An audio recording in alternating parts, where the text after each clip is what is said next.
ఎమ్మెల్యేలు కావచ్చు, ప్రజాప్రతినిధులు కావచ్చు, పెద్దలు కావచ్చు, ప్రశాంతంగా ఇంకా అందరినీ కలుపుకునే విధంగా. ఇక్కడ ముస్లింలు హిందువులు అనే భావన మాత్రం లేదు, మొదటి నుంచి కూడా లేదు. మా పండుగ జరుపుకుంటే వాళ్ళు మా ఇంటికి రావడం జరుగుతుంది, వాళ్ళ పండుగ జరుపుకుంటే మేము మా దగ్గరికి పోవాల్సి వస్తుంది. చాలాసార్లు మనమందరం భారీగా జీవిస్తున్నాము.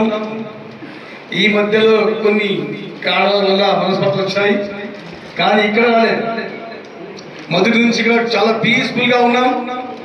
ఈ చుట్టుపక్కల అందరూ కూడా ఎమ్మెల్యే చాలా పీస్ఫుల్ ఊరు అంటారు. ఎందుకంటే మనలో ఆ ప్రేమాయి మనం ఉన్నది కాబట్టి అలా పొగడుతున్నారు. దయచేసి మనం అందరము ఒకరినొకరు ప్రేమించుకుంటూ ఒకరినొకరు సహకరించుకుంటూ ఈ పండుగని ఘన విజయం చేయాలని చెప్పి అందరి మనసారా కోరుకుంటున్నాను.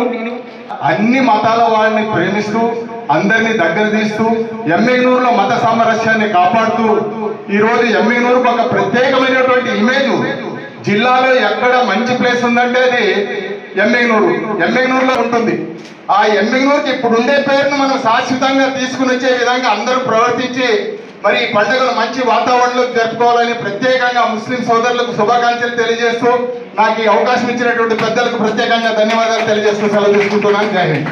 కమిటీ విషయంలో మేమందరం అభినందించాల్సిన విషయం ఏమంటే గతంలో కరోనా టైంలో కూడా మరి ఒక 50 మంది హిందువులైతేమి క్రైస్తవులైతేమి మరణించినప్పుడు వారిని తమ కుటుంబ సభ్యులు కూడా ముట్టుకోలేని పరిస్థితి ఉన్నప్పుడు ఈ ప్రాంతంలో ఒక మహమ్మదీయుడు అంటే ఇక్కడ ఉన్న అన్న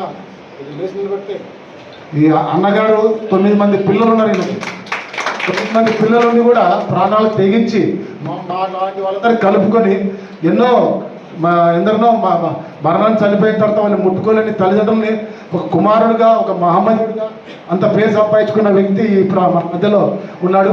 ఇలా సేవల గురించి చెప్పుకుంటూ పోతే చాలా ఉన్నాయి. అలాంటి మంచి మహమ్మదీయులు ఉన్నారు, మంచి హిందువులు ఉన్నారు, మంచి క్రైస్తవులు ఉన్నారు. కాబట్టి మనందరూ మనం అభినందించుకోవాల్సిన విషయం. ఒక మంచి వాతావరణంలో మనం ఉన్నదాన్ని సంతోషపడవలసిన విషయం. ఎవడో పాలేగాడు, ఎవడో రౌడీ, ఎవడో గుండా అన్న పేర్ల కంటే ఒక మంచి వ్యక్తులుగా మనందరం ఉన్నందుకు మనల్ని అభినందించుకుంటూ రాబోయే దినాల్లో ఇటువంటి పీస్ కమిటీని ఏర్పాటు చేసి దానిలో ఎన్నిక చేయబడిన దాంట్లో నన్నైతేనే మిమ్మల్ని అందరూ ఎన్నిక చేసుకున్నటువంటి డిపార్ట్మెంట్ల వారిని గౌరవిస్తూ రాబోయే దినాల్లో ఇలాంటి గౌరవం మనం అలాగే డిపార్ట్మెంట్ గౌరవిస్తే మన కుటుంబాలన్నీ మంచిగా ఉంటాయి. సమాజం పట్ల కూడా ఇంకా అత్యున్నత స్థానం మన బిడ్డల్ని పెంచిన వాళ్ళైతానని నమ్ముతూ ఈ అవకాశం ఇచ్చినటువంటి పెద్దలకు నా హృదయపూర్వక వందనాలు. యాక్చువల్గా ప్రతి పండగకి పీస్ కమిటీ అనేది మనం అరేంజ్ చేస్తున్నాం. కారణం ఏమంటే ఇన్ కేస్ ఏదైనా చిన్న ఇందాక పెద్దలు చెప్పినట్టు అల్లచిల్లర పెదవులు అయితే ఖచ్చితంగా ఏదో న్యూసెన్స్ క్రియేట్ చేస్తారు. అది అందరి వైపు ఉంటారు. అది ఎవడైనా సరే మన వాళ్ళని మనమే మందలించి దండించి వాళ్ళని అదుపులో పెడితే అది ఇష్యూ కాదు.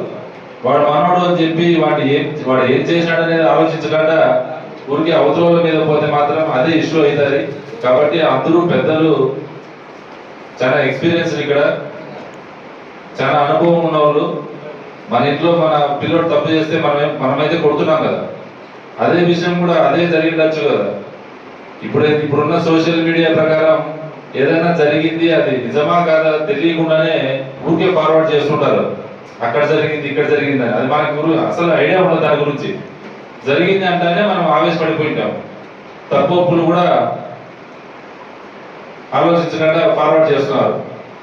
దయచేసి అట్లాంటి దానిలకు ఏదైనా ఉంటే నిజంగా తప్పు చేసిన అవతల తప్పు చేసినా మనం కంట్రోల్ చేసుకుంటేనే అది అదుపులో పెట్టాలి అవుతాం. ఎందుకంటే లాస్ట్కి మళ్ళీ యాజిటీస్గా మళ్ళీ మన బతికేది రేపు పొద్దున వేస్తానే మళ్ళీ మనకి ఎవరి పని వాళ్ళు చేయాల్సిందే. హిందూ ముస్లిం మీద ఆధారపడాల్సిందే, ముస్లిమ్స్ హిందూ మీద, క్రిస్టియన్స్ మీద, అందరి మీద అందరూ ఆధారపడాల్సిందే, అందరూ అట్లా బతకాల్సిందే. మనమైతే వేరే సపరేట్ అయ్యి వేరే దేశానికి వెళ్ళిపోం కదా.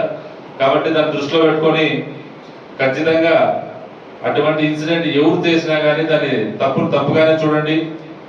అది నిదానంగానే ఖచ్చితంగా పోలీసు వాళ్ళు ఇన్వెస్టిగేషన్ చేసి దాన్ని ఫైనలైజ్ చేస్తారు. కానీ మనం మాత్రం నిర్ణయం తీసుకోవద్దని చెప్పి ఈ సభాముఖంగా తెలియజేస్తూ సెలవు తీసుకున్నాను. థ్యాంక్ యూ అని చెప్పి మీ అందరికీ తెలియజేస్తున్నాను. ఇలాంటి చేనేత పురి అంటే ఎమ్మిగనూరులో ఇలాంటి మంచి కార్యక్రమం చేయడం అనేది చాలా అదృష్టంగా భావిస్తున్నాం మేము అఫీషియల్గా. ఎందుకంటే ఇది రెండోసారి నేను బక్రీద్ పండుగ ఇక్కడ మీతో కూడా జరుపుకుంటానని చెప్పి తెలియజేసుకుంటున్నాను. అదేవిధంగా బక్రీద్ పండుగ శుభాకాంక్షలు అడ్వాన్స్ మీ అందరికీ విషెస్ తెలియజేసుకుంటున్నాను. మీరందరూ తెలుసు, లాస్ట్ టైం స్మాల్ ఇన్సిడెంట్ జరిగింది. దయచేసి అలాంటి ఇన్సిడెంట్ జరగకుండా చూడాలి. అందరూ కూడా మీరు ప్రీవియస్ తెలుసు, గణేష్ నిమజ్జనం అటువంటిది చాలా ఆనందంగా ఉత్సాహంగా అందరూ కలిసికట్టుగా హిందూ ముస్లిం క్రిస్టియన్స్ అనేటువంటి ఎటువంటి భేదాలు లేకుండా అందరూ కలిసికట్టుగా చాలా ఆనందంగా జరుపుకున్నాం. అలాంటి కార్యక్రమం మరోసారి ఈ బక్రీద్ జరుపుకోవాలి, ఎలాంటి ఇబ్బందులు లేకుండా చేయాలని చెప్పేసి మిమ్మల్ని అందరినీ రిక్వెస్ట్ చేస్తున్నాం. తర్వాత మేము అన్ని ఇంపార్టెంట్ విలేజ్ల్లో టౌన్స్లో ఇట్లా మీటింగ్లు పెడుతుంటాము, పీస్ కమిటీ మీటింగ్లు పెడుతుంటాము. ఒక బక్రీద్గానే కాకుండా ఈ గణేష్ నిమజ్జనం అప్పుడు కూడా పెడుతుంటాము. మాకు ముఖ్యంగా ఈ గణేష్ నిమజ్జనం, వినాయక చవితి పండుగ, ఈ బక్రీద్ పండుగ పోలీసులకి కొద్దిగా పరీక్ష పెట్టే సమయాలు ఇవన్నీ. ఎందుకంటే ఏదో ఒక ఇన్సిడెంట్ జరిగి అది చిన్న ఇన్సిడెంట్ కాస్త పెద్దదయ్యి అది అందరికీ మతాల వారికి వెళ్ళే విధంగా లాండ్ శాంతి భద్రత విఘాతం కలుగుతుందని, అట్లాంటి అవాంఛనీయ సంఘటనలు జరగకుండా ఉండేదానికోసమనే ఈ పీస్ కమిటీ మీటింగ్లో పెట్టడం జరుగుతుంది. ఎందుకు పెడతాం పీస్ కమిటీ మీటింగ్లు? మీ ద్వారా, మత పెద్దల ద్వారా మేము ఆశించేది ఏంటంటే, ఇప్పుడు ఏదైనా ఒక పని చేయడానికి మనము దానికి ఒక యాక్ట్ ఉంది, ఆ చట్ట ప్రకారము ఆ పని మనం చేయకూడదు అని మీ ద్వారా పబ్లిక్